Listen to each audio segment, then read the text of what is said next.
20 August पासून मराठवाडा आणि काही विदर्भाचा भाग 20 ऑगस्ट ते 25 ऑगस्टच्या दरम्यान दौरा ठेवलाय. मराठवाडा पण ठेवलाय पूर्ण आणि काही विदर्भ पण, म्हणजे अकोला बुलढाण्याचा, यवतमाळचा काही भाग आणि मराठवाड्याचा. परंतु आता उद्या किंवा आज संध्याकाळी डिक्लेअर दौरा करूया.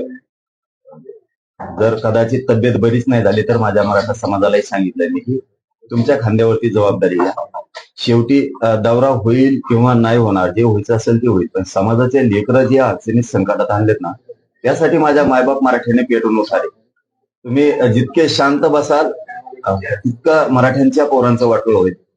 आक्रमक व्हायचं शिका, रस्त्यावर येऊन मागायचं शिका, जिथं जिथं अन्याय झालाय तिथं तिथं जाऊन आवाज उठवायचं मराठ्यांच्या पोरांनी आणि मराठा समाजाने शिकलं पाहिजे. दबून राहू नका. दबून राहिलात तर जीवन तुमचं उद्ध्वस्त होणार. दबून राहू नका. कुणाला भ्यायचं काम नाहीये, कुणाच्या दबावाखाली वागायचं काम नाही. मराठ्यांनी दबावाखाली कुणाच्या वागायचं बंद करा. समाज सगळा संपून जाईल. जे जे समाज किंवा जे जे पोरं आक्रमक झाले, अन्यायाच्या विरुद्ध लढले, त्यांना न्याय मिळाला. काहीच बघू नका समोरचा कोण, सरकार हे, अधिकारी आहे काय, राजकीय नेता आहे का पक्ष आहे. जो अन्याय करतो त्याच्या विरोधात असे चवताळून उठले पाहिजेत मराठी. म्हणून दौरा होईल नाही होईल, शक्यतो 20 ऑगस्ट ते 25 ऑगस्ट दरम्यान होणारच. पण शेवटी मला 29 ऑगस्टला उपोषण करायचं. त्यामुळं माझ्याकडेही समाजानं लक्ष ठेवा की मलाही तब्येतीची थोडी काळजी घ्यावा लागणार आहे, आराम करावा लागणार आहे. कारण 29 ऑगस्टच्या नंतर पुन्हा जीव घेणा प्रवास सुरू होणार उपोषणात. म्हणून नाही आलो तर नाराज होऊ नका. तुम्ही तुमच्या खांद्यावर जबाबदारी घेऊन घराघरात गावागावात जा. पश्चिम महाराष्ट्र, कोकण, मुंबई, खानदेश, विदर्भ, मराठवाडा, जिथं जिथं मराठ्यावरती, कुणबींवरती अन्याय होईल त्यांनी एक जीवाने आक्रमकपणाने उठायचं. 29 ऑगस्टच्या अंतरवालीच्या आंदोलनाची तयारी करायची सगळ्यांना विनंती आहे. पटेल, एक तुम्ही एरवी बोलत नाही ओबीसी नेत्यांवर, पण एक वाक्य तुम्हाला ऐकून दाखवतो. पैसा आणि गुंडस मुलं पाहून मराठा समाजाच्या मुली ओबीसीच्या घरात घुसतात आणि त्यांच्याशी लग्न करतात, संसार करतात, असं नवनाथ वाघमारे म्हणतात. काय असतं बघा, आम्ही कधीही, मी इतका बोलतो पण कोणाच्या लेकी बाळीवरती कधी बोललो नाही. महिलांवरती आणि गोरगरीब समाजावरती बोललो. मी इतका बोलतो की प्रचंड, पण मी कधीच हिंदू असल, मुस्लिम असल, बौद्ध असल, कुठल्याच जातीतल्या लेकी बाळीला कधी बोललो नाही. कधीच बोललो नाही. आणि गरीब समाजाला सुद्धा बोललो नाही, नेत्याला बोललो. पण मराठ्यांच्या लेकी बाळीवरती जर कोणी बोलणार असेल, 100% ती घुरट पैदाशी, 100%. कारण ज्यांच्या तोंडातून लेकीबाळींबद्दल असं येतंय जाहीरपणानं मीडियावरती, 100% ही वड्या वगळीची चावलात.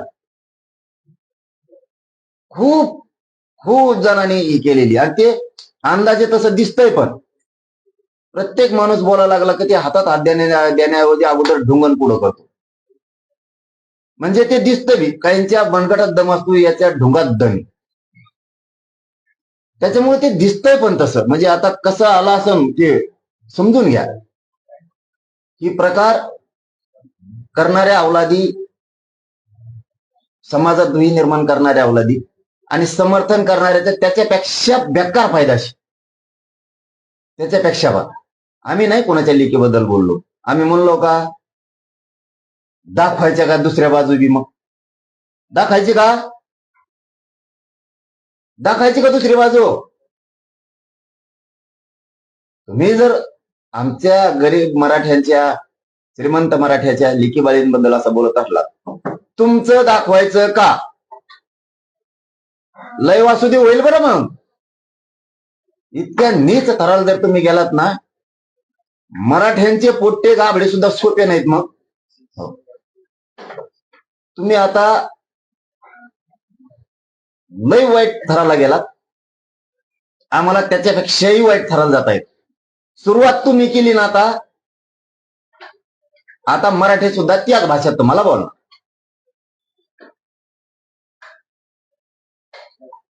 पाटील अशी भाषा समर्थनीय नाही ना कोणाची असलं तरी आंदोलकांची भाषा असते.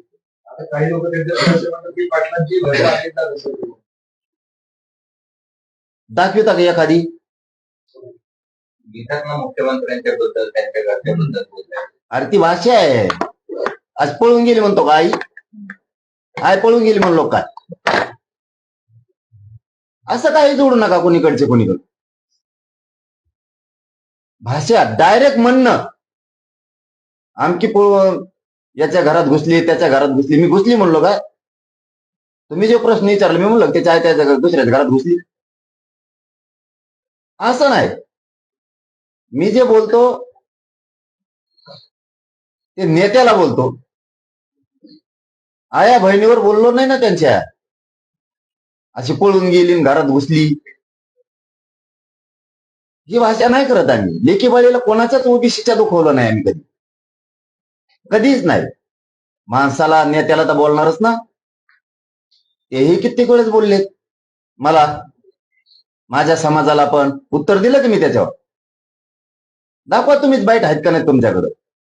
हे कित्येक वेळेस तरी बोलले असाचे तसाचे कित्येक तरी, काही काही न सांगण्यासारखं सुद्धा आहे.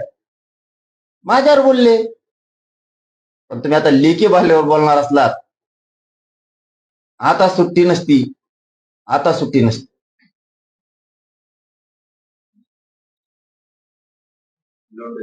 पाटील काल जी बैठक झाली तुमच्या अभ्यासकांची बरीच चर्चा झाली, झाली काय तुमचं फायदे तिथे वर्कआउट झालंय का ते?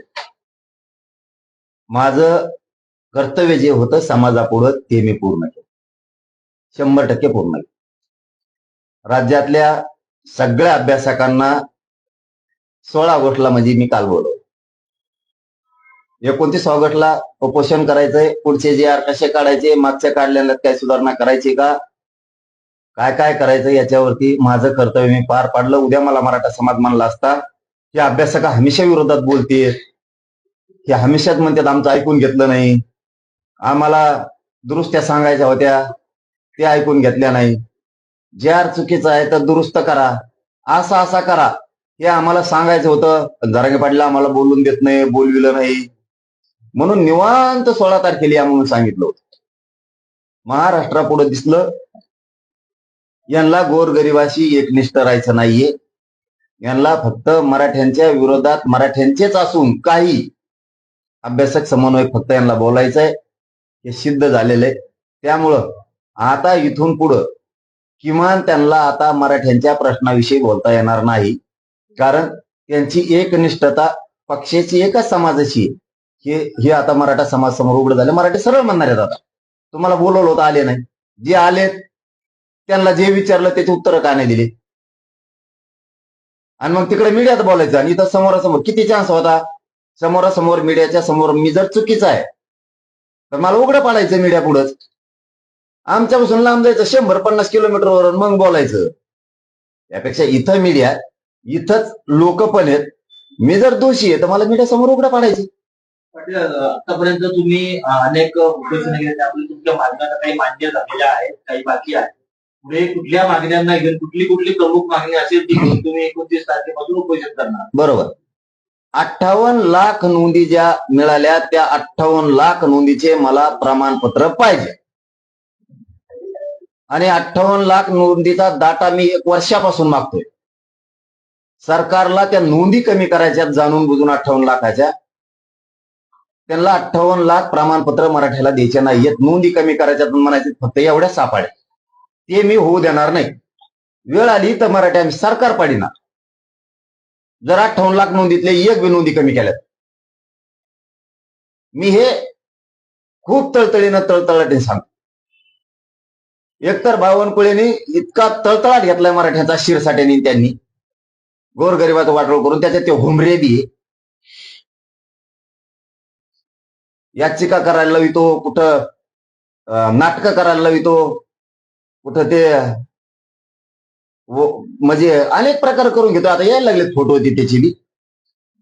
कसं कसं करून घेतोय, कसा कसा घरी जातो, कसं कसं सांगतो, ते बी यायला लागले त्याचं आता बाहेर. झालं, एकदा होईल, पुढं पुढे जाणार आहेस. म्हणून मला 58 लाख नोंदीचे कुणबी प्रमाणपत्र पाहिजेत, हे सरकारनं पहिल्यांदा समजून घ्या. आणखीनही दुरावा दुही निर्माण होऊ देऊ नका. ज्यांनी ज्यांनी कुणबी प्रमाणपत्र घेतले त्यांच्या व्हॅलिट्या पाहिजेत, तुमच्या अधिकाऱ्यांनी रोखून धरल्या. हा, माझ्या अचानक एक आता ध्यानात आलं. या 4-3 दिवसात विखेंनी नवीनच काहीतरी सुरू केले. ज्या व्हॅलिट्या झाल्यात ना, त्या पुन्हा तपासण्याला घेतल्या जणून. नुसत्या मराठ्याच्याच घेतल्यात का सगळ्याच्याच घेतल्यात विखे? नीट वागा बरं का तुम्ही मराठ्या संघ. ज्यांच्या ज्यांच्या व्हॅलिट्या आतापर्यंत झाल्या, ज्यांच्या व्हॅलिट्या पुन्हा सोनवणीला लावल्यात तुम्ही, फक्त मराठ्याच्याच लावल्यात का सगळ्यांच्या लावल्यात? एससी एसटी ओबीसीच्या? जरा उद्रेक होईल असं वागू नका बरं का फडणवीस साहेब. तुमचे मंत्री माजुरड्यासारखे करायले. तुम्ही लय दूषित वातावरणास वागू नका. तुमच्याविषयी इतकी खतखते सरकारविषयी, विद्यार्थ्यात, व्यापारी वर्गात, व्यावसायिक लोकात, शेतकऱ्यात, दलित मुस्लिमात, मायक्रो ओबीसीत, आदिवासीत इतकी भयंकर चीड आहे तुमच्याविषयी. तुम्ही लोकांना चिडू नका, विनाकारण असे त्रास देऊ नका. कवाशिक हातातून निष्ठून जाईल सत्ता, माहित पण नाही होणार. मला 58 लाख नोंदीचे प्रमाणपत्र व्हॅलिट्या पाहिजे. हैदराबाद गॅझेटियरचा JR काढला, त्या प्रमाणपत्र आणि त्या व्हॅलिट्या कशा देणार, दाखल केलेल्या त्या व्हॅलिट्या पाहिजेत. विखे पाटलांना 3 महिन्यापूर्वी सांगितलं होतं. जालन्याला 6 व्हॅलिट्या दाखल केलेल्या आहेत. ते गावडे का गावंडे कुणीतरी त्यांच्याकडं का दिल्या नाहीत आतापर्यंत? त्या पोरांनी इंजिनिअरिंगला ऍडमिशन घेतलेलं आहे. मला सातारा संस्थान, कोल्हापूर संस्थान, औंध आणि पुणे बॉम्बे गव्हर्नमेंट गॅझेटियरचा JRच पाहिजे. एक सुद्धा मी गॅझेटियर मागं होणार नाही. सरसकट सगळ्या केसेस मागं घेऊन म्हणले, केसेस मागं पाहिजे. एसीबीसी, एसबीसी आणि ईडब्ल्यूच्या निवड झालेल्या सगळ्या पोरांना नियुक्त्या पाहिजे. पुन्हा म्हणू नका हे उद्या परदिशी 29 ऑगस्टच्या नंतर मी एक शब्दही ऐकणार नाही. बलिदान गेलेल्या कुटुंबातल्या महावितरणसह MIDC आणि एसटी महामंडळ याच्यातल्या नोकऱ्या राहिलेल्या निधी ताबडतोब द्या. अण्णासाहेब पाटील विकास महामंडळातला एकही परतावा 29 ऑगस्ट पर्यंत थांबला नाही पाहिजे. 28 ऑगस्ट पर्यंत एक पण, सगळे परतावे द्यायचे. 28 ऑगस्टच्या आत सारथीच्या जेवढ्या योजना बंद पडल्या त्या सगळ्या सुरू करायच्या. सारथीला जेवढा निधी कमी पडतोय तो सगळा द्यायचा. पंजाबराव देशमुखांच्या शिष्यवृत्ती योजनेच्या अंतर्गत ज्या ज्या पोरांच्या शिष्यवृत्त्या थांबल्या त्या सगळ्या द्यायच्या. 28 ऑगस्टच्या आत. परत पुन्हा मी ऐकून घेणार नाही. तुम्ही चुकीचे धोरण राबवाला तर मराठ्याला येड्यात काढायला. तुम्ही JR काढला मराठ्यांना ओबीसीच्या सोयी सवलतीचा आणि सुविधाचा, लागू का नाही केला? तो 28 ऑगस्टच्या आत लागू होऊन ज्या ज्या मराठ्यांच्या पोरांकडून शाळांनी, कॉलेजांनी 100% फीस घेतली त्यांची फीस वापस करा आणि त्यांना सोयी सुविधा द्या. मागण्या तुमच्याकडे सगळ्या दिलेल्या, तुमच्याकडे प्रत्येक वेळेस त्या लेखी आहेत. त्या मागणीतली एक सुद्धा मागणी शिल्लक नाही राहिली पाहिजे. मग ते MPSCच्या पोरांचा सुद्धा तुम्ही मला शब्द दिलेला आहे. त्यांना पुण्याच्या आंदोलनात की त्यांची वय मर्यादा वाढून येणार. सगळ्या जाती धर्माच्या गोरगरिबांच्या लेकराचं वाटोळ करता कामा नाही तुम्ही. मी मागण्या पूर्ण दिलेल्या, जेवढ्या व्हॅलिट्या थांबवल्या त्या पुऱ्या द्यायच्या आता. हैदराबाद गॅझेटियर नुसार जे अर्ज आले त्यानुसार प्रमाणपत्र द्यायचे. आणि विशेष 28 ऑगस्टच्या आत हे 4 प्रमाणपत्र जे रद्द केले तर तुम्ही ते मला रद्द केलेले वैध पाहिजेत. कारण त्यांच्या व्हॅलिट्या झालेल्या आहेत, तरी तुम्ही रद्द राजकीय दबावपोटी केलेलं आहे. शिंदेनी सांगितलं त्या शिरसाटला आणि त्या शिरसाटेने केलंय. तुम्ही लोक गरम करू नका, तुम्हाला गोडीच सांगतो. आणि फडणवीसच्या सांगणं त्या बावनकुळ्यांनी केलंय. व्हॅलिट्या झालेला असून प्रमाणपत्र रद्द कस काय? बघा, एक इथलं गौरचं प्रकरण आहे. तिच्या चुलत्याचं कुणबी आहे पुढे लिहिलेलं, आणि खाली नुसतं कु आहे. काल सांगितलं मी तुम्हाला, ते म्हणतो वरचं कुणबी आहे बरोबर आहे, पण हे खालचं तुमच्या खाली कुठे डॅश डॅश मारले असते सदर म्हणून. तर कुचं कुत्र होतं, कुलकर्णी होतं, या अधिकारी. मग कुणबीच्या वर फक्त गु गु गु गु गु लिहिलेले. त्याचा अर्थ काय काढणार आहे अधिकारी? मराठ्यांविषयी किती नीच पातळी असावं. पण ह्या वेळेस आरक्षण गाडीनं तुम्ही आता मराठ्याच्या प्रतिष्ठेला हात घातला ना.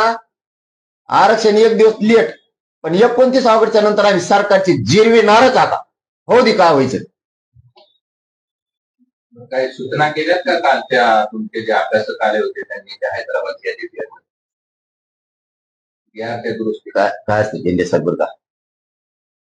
माझं कर्तव्य मी इमानदारीनं पार. माझ्या समाज संभ्रमित होता, जसं आता सरकारनं 4 प्रमाणपत्र रद्द करून संभ्रमित केला होता, तसं यांचं असं म्हणणं असायचं की JR चुकला, आमचं ऐकलंच नाही, आम्हाला बोलून दिलं नाही, आम्हाला वाचूनच दिला नाही.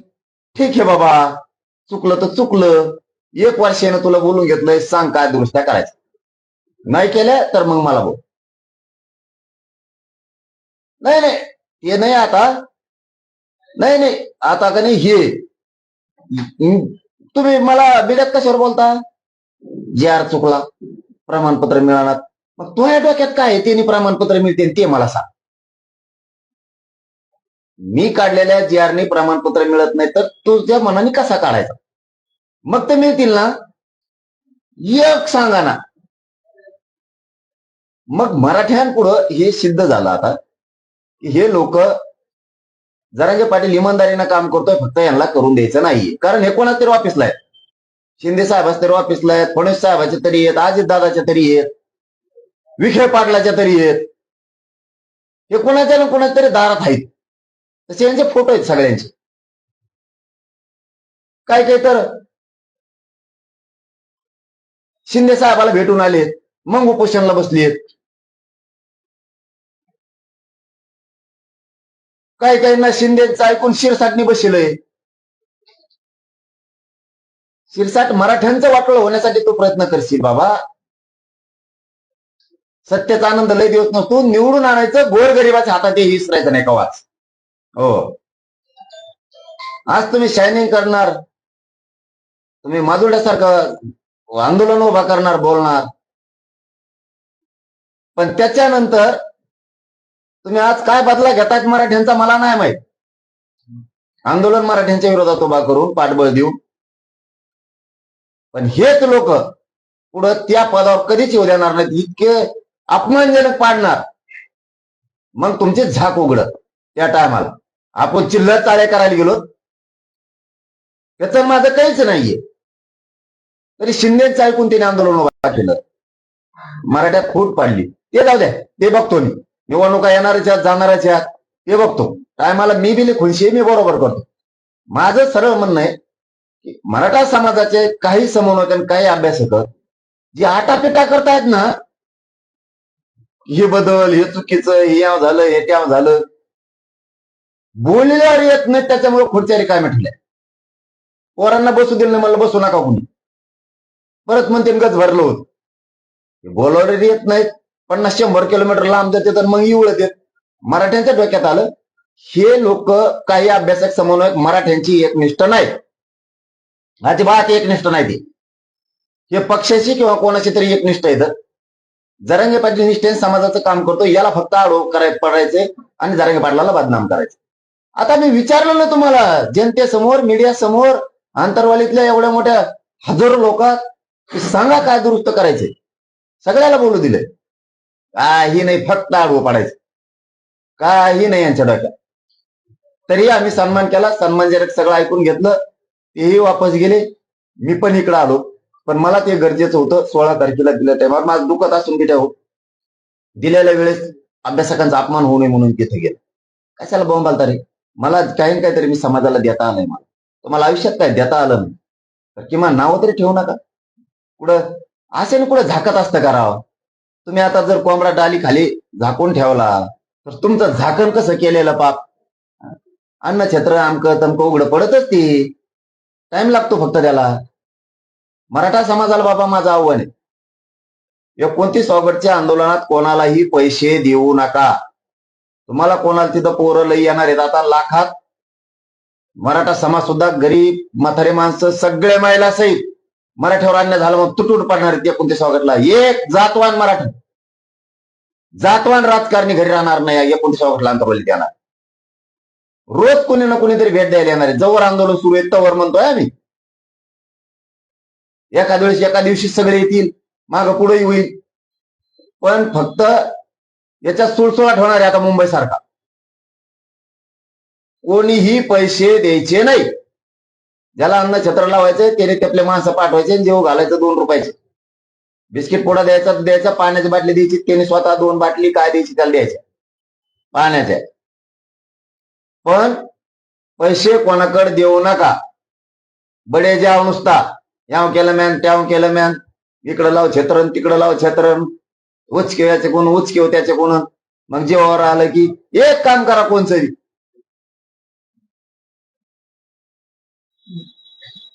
पाटील तुम्ही एवढे पोट दिसतील बोलताय, पण काल जेवढे जी आर काढलेले आहे या जी आपल्याच मराठा बांधवांकडून होळी करण्यात आलेली आहे. बघा, आंदोलनाच्या बाबतीत बोलायचं ठरलं, आपण आतापर्यंत वेगळ्या विषयावर बोललो, आता वेगळ्या विषयावर बोलतो. आंदोलन करायचं ठरलं तर प्रत्येकाला अधिकार आहे आंदोलन करण्याचा. सरकारच्या विरोधात प्रत्येक जण आंदोलन करू शकतो. माझ्या विरोधात ते बिचारे काही बोललेच नाही, मी काय बोलू? मग मी दाखल. नाही हैदराबाद गॅझेटेड झालं असं म्हणणं ते तुमच्या प्रयत्नानंतर निघालं होतं. बाकी काय आपण ते सरकारला म्हणले ना, मला नाही ना म्हणले. मला म्हणल्यावर तर मी बोलून घेतलं होतं, मग दाखल असतं मी मला काय दाखवायचं. त्यांच्या मागण्या देखील अशा आहेत की त्यांना हैदराबाद गॅजेटचा फायदा होत नाही, ती वगळून इतर जे मराठा समाज आहे त्यांना वेगळं आरक्षण लागू करावं. त्यांना राजकारणातलं आरक्षण नको, शिक्षण दादा त्यांच्यावर आपण दुसऱ्या प्रश्नावर जाऊ. त्यांच्यावर काय वेळ घाला, ते सरकारला मागण्या केल्यात, मला थोडंच केलं. मला केलं असतं तर ठीक होतं. झालं पण